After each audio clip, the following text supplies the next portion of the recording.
They were filled within hours. We had an outpouring of support and people who were interested in helping, which is terrific.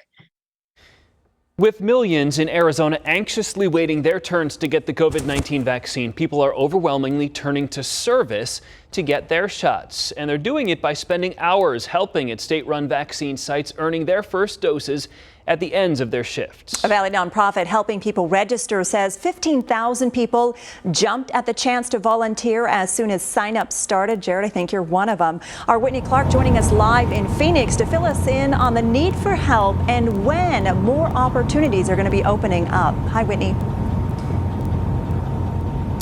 That's certainly a question a lot of people may be asking tonight, but the organization HandsOn Greater Phoenix tells me that it is working with ASU to staff the vaccination site here at the Phoenix Municipal Stadium. There were about 4,200 vaccine slots open for volunteers in the month of February alone, and those were all booked just within hours yesterday. However, they do still need help from people who have the medical credentials to actually administer the vaccine.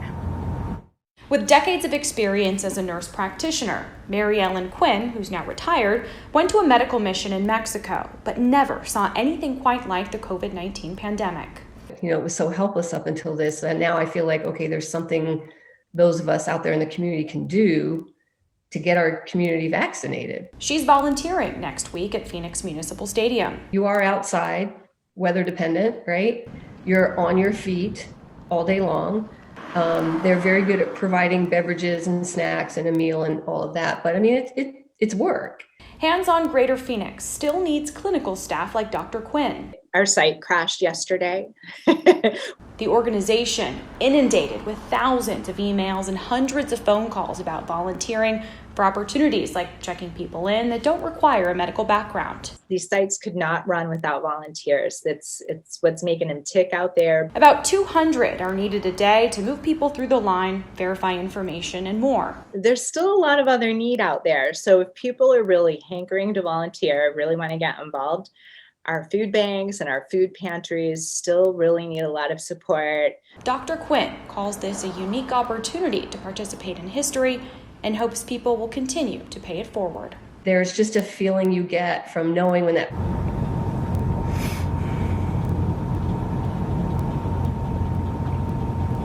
Well, the nonprofit tells me that the civilian opportunities to actually volunteer here for the month of March will probably open up around the 15th. Again, you can only sign up online with this organization, and these shifts are about 6 hours each. Now, while the group says, they're so happy to have all this support from people, they are really asking people to stay patient and positive. Heather? That's good advice, Whitney. I've been looking myself for an opportunity to volunteer, and every time I look, yes, they're all booked out for non-medical. What about the county? How's Maricopa County handling vaccines for any volunteer work there?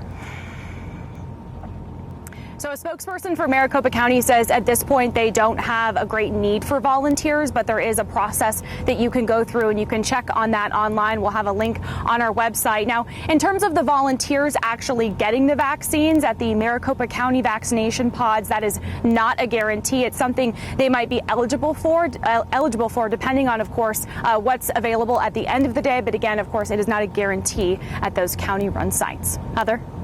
That is good to know. Whitney Clark reporting live tonight. Thanks so much.